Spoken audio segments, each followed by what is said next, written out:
Sveicināti Lutherisma mantojuma fonda grāmatu galda sarunās. Sveicinu jūs visus atkal Lutherisma mantojuma fonda vārdā. Un šodien atkal mēs tiekamies, lai pārunātu mūsu vienu no tādām relatīvi nesenajām grāmatām Nesvētā Trīsvienība. Un sveiciens Mārtiņam. Sveiki! Mārtiņš no Rīgas. Atkal mums jau būs pievienojies jau otrajā sarunā. Paldies viņam! Sveiciens Valdemār! Sveiks, Tie, kas jau sveiks regulāri, Juris, sveiks Mārtiņ. jā, tie, kas jūs jau mūs regulāri klausāties, Valdemāru jau pazīstat jau diezgan ilgi. Un, kā parasti, aicinām sekot mūsu YouTube kanālā, mūsu Facebook lapā, visiem jaunumiem, kas notiek Lutherisma mantojuma fonda darbā. Tātad, kā jau to pieminēju, mēs šodien runāsim par šo grāmatiņu, Nesvētā Trīsvienība, Mārtiņš Luters pret elku, es pats man. Jūs redzat, te ir tāds smuka ilustrācija, tāds trīsgalvains kaut kāds zvērs, ja, es pats man. Nu, tāds labs elks te parādās. Mārtiņ, par ko tu gribētu šodien sacīt šajā sakarā par šo grāmatu? Jā, es vēlētos runāt par pirmo artikulu. Tas ir, uz ko tēva vietā mēs paļaujamies mūsu fiziskās vajadzībās, un nedaudz ieskicēt elgdevības trijādes struktūru, kas tas tāds ir un tā nozīme. Jā, labi, paldies. Un tu, Valdemār? Es atkal runāšu par to, kas it kā ir kristietība, un tomēr tā nav. It kā pēc svara, izskata, varbūt pat smaržas ir kā kristietība, bet tomēr tā nav. Jā, labi. Un es atkal savukārt runāšu par to, ka izrādās, ka cietumā taču nav neviena vainīga cilvēka. Kā tā? Kā tas ir iespējams?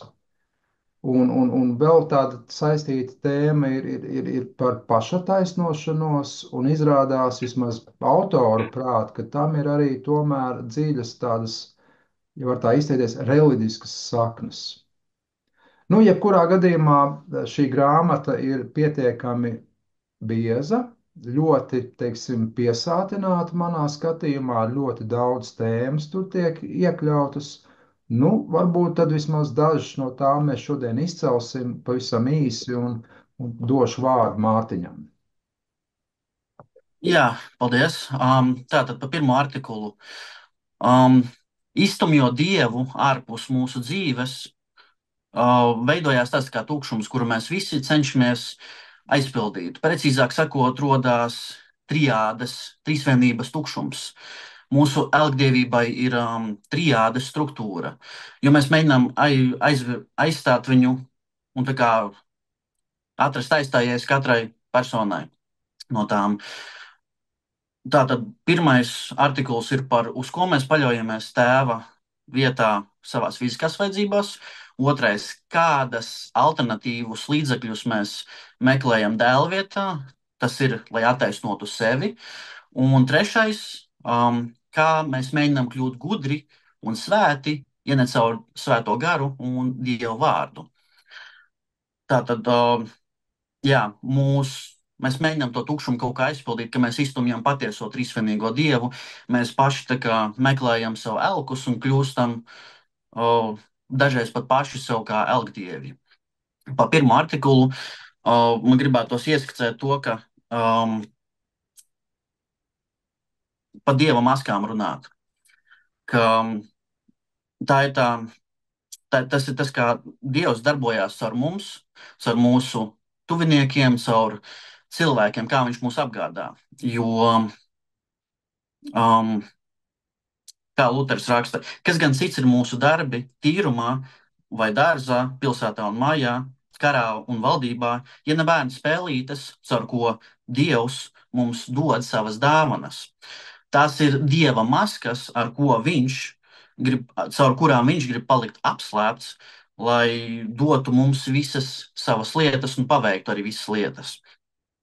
Tas nozīmē, ka arī ikdienā mēs esam atkarīgi no Dieva, žēlastības, bet viņš slēpjas caur maskām. Tas ir, viņš mums dod vecākus, militāro spēku, policiju.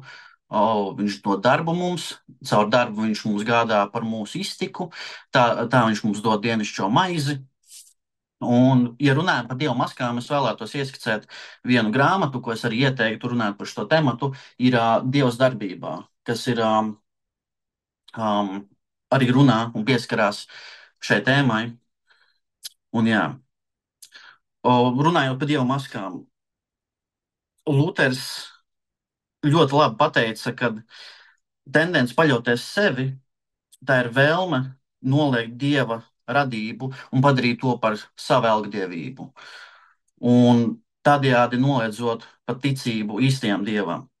Jo patiesa ticība paļaujas uz Dievu kā visu labo devēju un atdot godu visu viņam. Un gaida tikai no viņa visu to labo. Tas ir arī tas pirmais bauslis. Es esmu Dievs, tavs kungs, tev nebūs cits dievs turēt manā priekšā. Un jā, tad četri veidi, kā Dievs darbojās caur. Četri veidi, kā Dievs darbojās, lai rūpētos par radību. Pirmā valdīšana ir tad, kad Dievs darbojās sava paša spēkā, bez jebkādas iesaistīšanās. Otrais ir tad, kad viņš darbojās ar eņģeļiem, lai mūs pasargātu. Citi to sauc par likteni vai par kaut kādām citām lietām, bet patiesībā tas ir Dieva darbs, kā viņš mūs sargā. Dieva trešais valdīšanas veids tiek veikts caur evaņģēliju, kur viņš sūta sludinātājus, sludināt caur ārējo vārdu, tādējādi, lai svētais gars darbojās iekšēji un izmaina cilvēku sirdis un vēstu tos atpakaļ Kristum.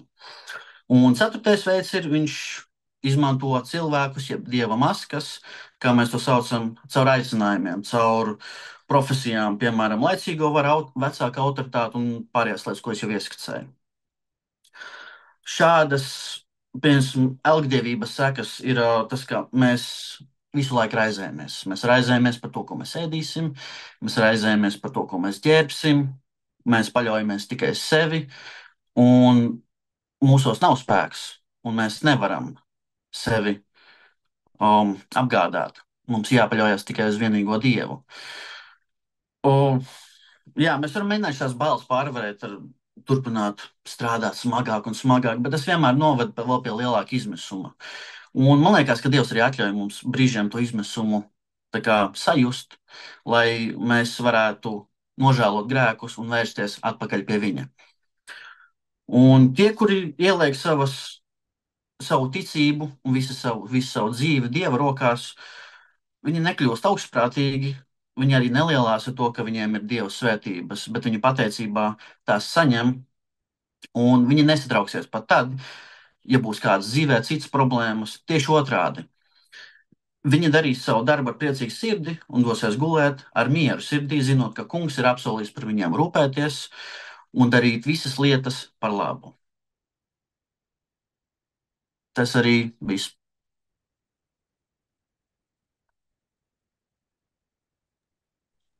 Paldies, Mārtiņ. Es tā domāju, ka tieši tā tevis pieminētā lieta par to Dieva apslēptību, ka viņš rūpējās, tieši paslēpjoties, tas arī ļoti daudz cilvēks tā apgrēcina.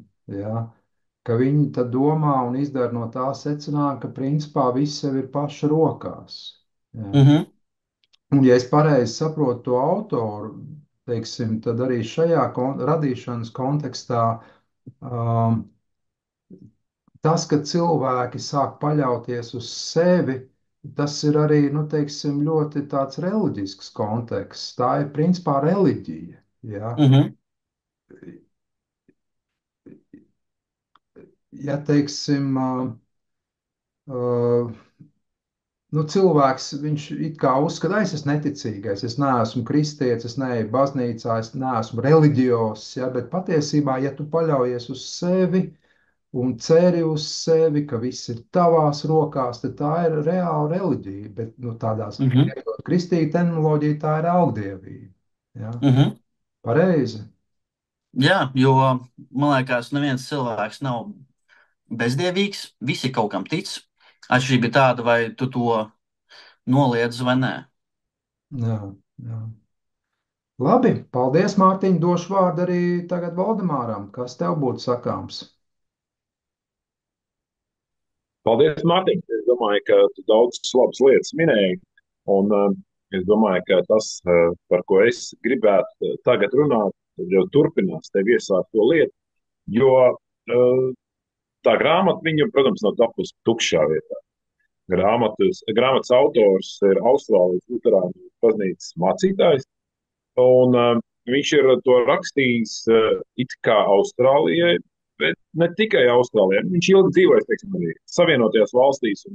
Un tāpēc tad un šur tur grāmatā pavīd atsaucas arī uz Amerikas Savienotajām valstīm.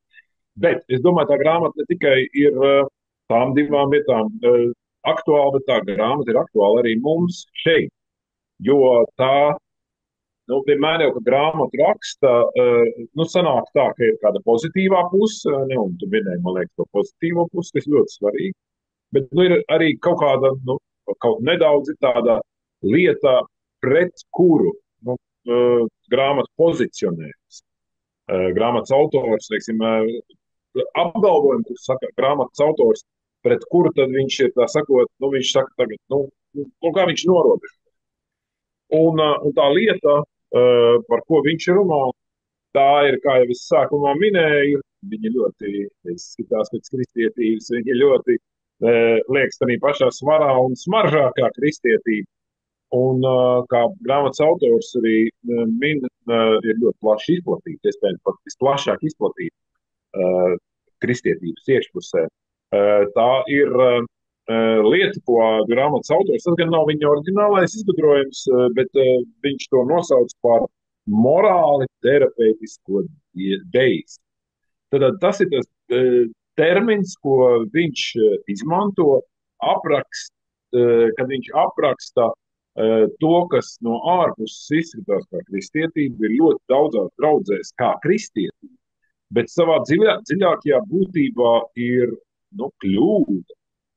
Un reizēm pat maldu mācība, un var vienam otram cilvēkam kalpot par mūžīgās dzīvības saņemšanas traucējumu. Tā es pat gribētu teikt.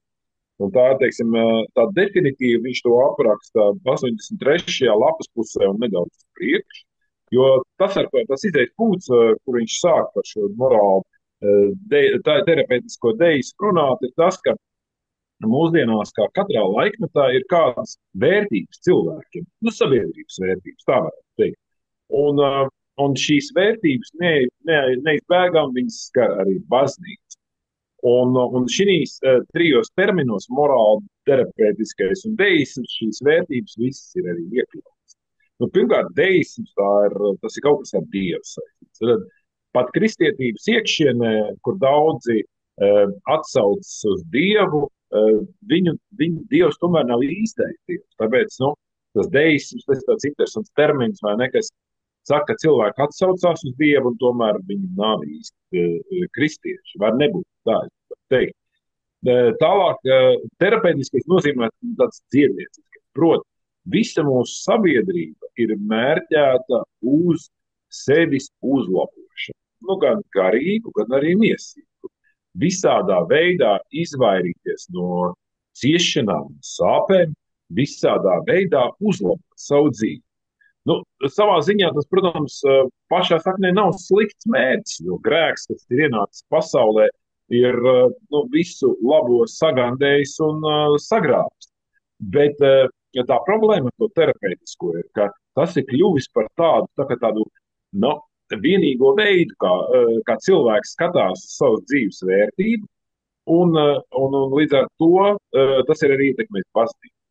Un tā vietā, lai baznīca runātu par mūžīgo dzīvību, un tā vietā, lai baznīca runātu par ciešanām un neizbēgamiem piemeklējumiem šī dzīvē ticīgajiem, tad viņi skatās uz kaut ko, kas ir dziedniecisks, pats sevi dziedniecisks. Un visbeidzot, jebkuru lietu veido kaut kāda morāla sistēma. Un arī autors par to ļoti labi runā. Visas grāmatas kontekstā. Viņš runā par to, ka katra sistēma neizbēgami kaut kādā brīdī izveido zināmu likumību kopumu. Nu, tad nu, lūk, šīs trīs lietas, morālais, terapeitiskais un deiskais, ir tas, kas raksturo mūsu baznīcu visumā. Gan Austrālijā, gan Amerikā, gan Latvijā. Un tas ir tas problemātiskais, ar ko viņš, tā sakot, cauri grāmatai ejot, laiku pa laikam atsaucas, un ar ko viņš, tā sakot, ieiet diskusijās, protams, pret ko viņš arī iestājas. Nu, īsumā, summējot, ja mēs saprotam šo problēmu, grāmatas konteksts kļūst daudz skaidrāks, par ko nav un kur ir tā bīstama. Tad morāli teiskais, terapeitiskais deisms ir tas, pret ko autors iebilst, un kurš ir pamatoti noraidāms kā kristīga alternatīva. Tā nav kristieta, pati tā ir kristīgā draudzene. Tāpēc es gribēju šo lietu ieskicēt un vērst to uzmanību. Un es domāju, šī grāmata cauri tekstam, viņa detalizēti to skata un apgāž. Es gribētu teikt, viņa māca no tā izvairīties. Tādā ziņā viņa ir ļoti teoloģiski nozīmīga. Paldies! Tu man atgādini, Valdemār, ja pareizi saprotu un atceros, tad tas morāli terapeitiskais deisms, es tieši uzsveru to pirmo vārdiņu morāli, tas ir tāds ieskats, kurš ir ļoti plaši arī izplatījies, teiksim, kristietībā, kristīgajās draudzēs, proti, ka ticības galvenais mērķis ir kļūt morāli labākiem. Pareizi? Es tā mēģināšu uzreiz atrast 84. lapas pusē, kur autors ir, tā sakot, šī morāla terapeitiskā deisma, ja tā varētu tā teikt, dogmātus uzskaitījis. Tad pie otrā punkta ir rakstīts, Dievs grib, lai cilvēki ir labi, jauki un taisnīgi viens pret otru, kā to māca Bībele un vairums pasaules reliģija. Tieši tā, ka tiem cilvēkiem ir savi morālie standarti, tikai, protams, visbēdīgākais, vienlaikus arī tāds ironiski bēdīgākais visā tajā stāstā ir tas, ka tie cilvēki ir labi, jauki un taisnīgi par lietām, kurām viņi piekrīt. Tad, ja kaut kas būs, kam viņi nepiekritīs, tad šī norma, šī pat dogma, es pat teiktu, viņa vairs viņu skatījumā nav spēka. Un tā kristīgā alternatīva, ja mēs teiktu, pareizā kristīgā izpratne, bibliskā izpratne, ka mēs esam pret lietām, pret cilvēkiem, mēs esam mīloši arī pret citiem grēciniekiem, bet pret maldu mācībām mēs neesam iecietīgi. Mēs tās vismaz vārdu līmenī, mēs pret tām iestājamies un mēs pasludinām pret to.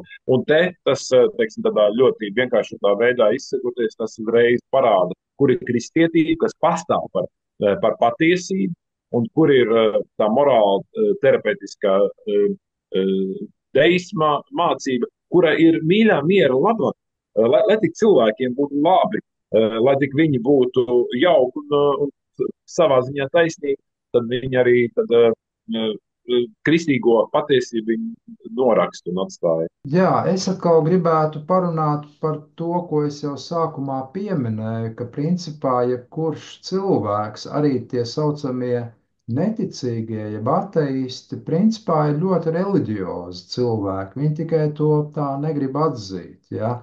Un autors uzsver, teiksim, tādu lietu, ka sevi attaisno Dieva un viņa baušļu priekšā tiecas ne tikai reliģiski cilvēki, to dara arī sekulāri, jeb laicīgi cilvēki. Un, teiksim, man izlasot šādu teikumu, pirmajā mirklī tas izklausās absurdi. Jo laicīgi cilvēki, jeb kā viņi paši sevi sauc, viņi nekam netic, viņi ir neticīgi, viņi pat neatzīst, ka ir tāds Dievs. Ja? Un arī viņu attieksmi pret baušļiem, teiksim, tie jau kaut kādi tur jūdu baušļi, kaut kādi likumi, kas galīgi man neinteresē. Bet autors tomēr apgalvo, ka viņi joprojām savā sirdsapziņā jūt, ka ir atbildīgi Dieva baušļu priekšā, to nojauš un ir spiesti kaut ko darīt ar šo apjautu. Un, teiksim, balstoties uz Pāvila vēstuli romiešiem, 1. un 2. nodaļu, Luters secina, ka pasaulē nav jau neviena īsta ateista, jo Dievs cilvēku sirds ir apzīmogojis ar dabiskām zināšanām par sevi un par viņa bauslību. Un tās ir tāds dabisks, tāda nojauta, ka ir Dievs, ja, un ir kaut kādi viņa likumi. Un līdz ar to autors, teiksim, uzsver to, ka pat vissekulārākie cilvēki, vislaicīgākie cilvēki, viņi nespēja izvairīties no sirdsapziņas balss, kas pasaka, ka viņi ir Dievu nolādēti. Un viņi varbūt to pat īsti pat neapzinās, neaptver, bet kaut ko tādā sajūtu līmenī. Un ka viņiem ir nepieciešama attaisnošana viņu priekšā.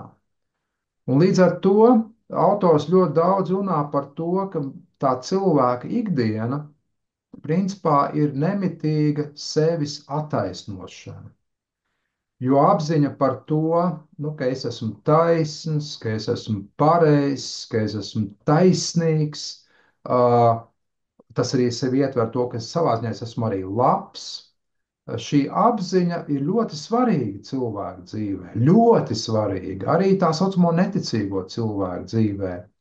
Un psiholoģijā atbilstošs jēdziens, un man tas patīk, ka autors bieži arī atsaucās uz kaut kādiem mūsdienu psiholoģijas pētījumiem, eksperimentiem, secinājumiem. Psiholoģijā ir tāds jēdziens kā augsta pašapziņa. Un šeit autors viņš tā savelk kopā, ka tā cilvēka tā vēlme pašattaisnoties ir ļoti cieši saistīta ar šo augsto pašapziņu. Jo, ja cilvēks jūtās taisns, pareizs, taisnīgs, labs, nu tas, protams, liek cilvēkam pacelt galvu. Ja? Viņam ir augsta pašapziņa. Un no otras puses, ja cilvēks jūtas netaisnīgs, slikts, tas viņam liek nolaist galvu zemē un būt ar ļoti zemu pašapziņu. Nu, un tā nemitīgā cilvēka pašataisnošanās, man ļoti patīk tā autora analīze, jo es tur saskatu, tiešām tas tā ikdienā arī notiek, ka, piemēram, viņi var ieraudzīt to nemitīgo attaisnošanos tādās situācijās, kad, piemēram, cilvēks izdara kaut ko morāli sliktu vai pat ļaunu. Cilvēks uzreiz sāk meklēt attaisnojumu. Momentāli. Arī mēs, kā grēcinieki, kas joprojām esam grēcinieki, kaut arī attaisnoti, pat tad, kad es to ļoti bieži sevi ievēros, ka tad, kad tu izdari kādu sliktu lietu, tu nevis uzreiz nožēlo, bet tas pats pirmais impulss brīžiem ir, kā es varētu to attaisnot? Nu, gan jau es atrastu to attaisnojumu, un patiešām mēs, kā grēcīgi ļaudis, mēs esam tik atapīgi, tik radoši, tik spējīgi atrast attaisnojumu jebkurai mūsu rīcībai, kas ir morāli slikta vai ļauna. Un tāpēc es sākumā pateicu to domu, to jautājumu, vai cietumā vispār ir vainīgi cilvēki. Nu, ja jūs ietu cietumā un runātu ar šiem cilvēkiem, tad pārsvarā izrādotos, ka visi tur bezvainīgi sēž. Jo viņiem visiem ir 101 attaisnojums, kāpēc viņi to ir izdarījuši. Un te ir tas svarīgi ieraudzīt to mehānismu, ka mēs, kāpēc uzreiz meklējam attaisnojumu, kad esam kaut ko morāli nepareizi izdarījuši? Tāpēc, ka mēs gribam būt taisni, mēs gribam savu pašapziņu pacelt, ja mēs gribam kaut kā iziet no tās neveiklās situācijas. Ja. Vēl kas ir saistīts ar šo nemitīgo pašattaisnošanos, ir tas, ka cilvēki nemitīgi maina savus uzskatus par citiem cilvēkiem un pārbīda robežas starp labo un ļauno, lai atkal attaisnotu savu uzvedību. Un te bija tāds labs piemērs, ļoti vienkāršs piemērs par špikošanu skolā. Ja? Proti, skolēniem tika uzdots tātad eksāmens un tika aizliegts špikot, bet tas eksāmens bija tik grūts, ka bez špikošanas principā viņi nevarēja nolikt. Ja? Un, protams, ka kāds iemanījās špikot, un pirms eksāmena visiem bija ļoti negatīva attieksme pret špikošanu, bet pēc eksāmena tie, kas bija pamanījušies špikot, viņi jau kļuva tādi svārstīgāki un teica, nu, ka var būt tomēr kaut kādās situācijās var špikot. Ja? Kā, teiksim, tās robežas, viņas tā pamazām tiek pārbīdīts. Vai arī teoloģiski izsakoties, grēcīgais cilvēks, viņš visu laiku sagroza Dieva bauslību. Viņš visu laiku piemēro to sev, savām vajadzībām, tā kā viņam ir ērtāk un labāk. Šodien tas ir labs un tas ir slikts, bet rītdien kaut kas cits būs labs un kaut kas slikts. Ja? Un to mēs arī ļoti labi novērojam mūsu Latvijas sabiedrībā, daudzos tādos jautājumos, īpaši, kas attiecas uz seksualitāti un tādām lietām, uz laulības pārkāpšanu un tam līdzīgi, kur mēs nemitīgi bīdam robežas, nemitīgi, nemitīgi. Un vēl viena lieta, kad šī cilvēka vēlme pašataisnoties, viņa ir novērojama ne tikai tādos svarīgos morālos jautājumos, bet arī nu, tādos gluži ikdienišķos notikumos. Es nezinu, cik jūs esat daudz kaut kādu komandas sporta spēles spēlējuši. Ja? Nu, teiksim, ja komanda uzvar, tad parasti ir kā? Mans nopelns. Un iespējams, mēs katrs pie sevis vairāk domājam, es malacis. Ja? Ja komanda zaudē, kāds secinājums? Tie tur nemācēja spēlēt. Es jau tīri ok, bet tie tur, mani komandas biedri, tie tur tā. Jeb arī eksāmenā laba atzīme, mans nopelns. Slikta atzīme, kaut kas tur ar to netaisnīgs eksāmens. Kaut kas tur nebija pareizi ar to eksāmenu. Atkal visu laiku cilvēks mēģina sevi attaisnot, un es aicinu mūsu klausītājus tam pievērst uzmanību arī savā ikdienā, kad jūs tiekaties ar citiem cilvēkiem un arī esat paši ar sevi. Pavērojiet to, cik ļoti regulāri un nemitīgi šie mehānismi strādā mūsos. Jo tā pamat problēma jau ir tā, ka mēs gribam būt taisni, un vēl dziļāka problēma ir tāda, ka mēs paši gribam sevi attaisnot. Un, protams, kā autors norāda uz to, ka nav attaisnošana ir vienīgi Kristus nopelnā, tikai viņā. Ārpus mums ir notikusi šī mūsu attaisnošana. Dieva priekšā mēs esam taisni Kristus dēļ, un veltīgi ir meklēt šo taisnīgumu sevī. Ja? Bet tad, kad jau mēs esam attaisnoti Kristu un iegūstam šo sirdsapziņas mieru, nu tad jau arī attiecīgi seko labas lietas, labi darbi un tam līdzīgi un tā joprojām. Ja?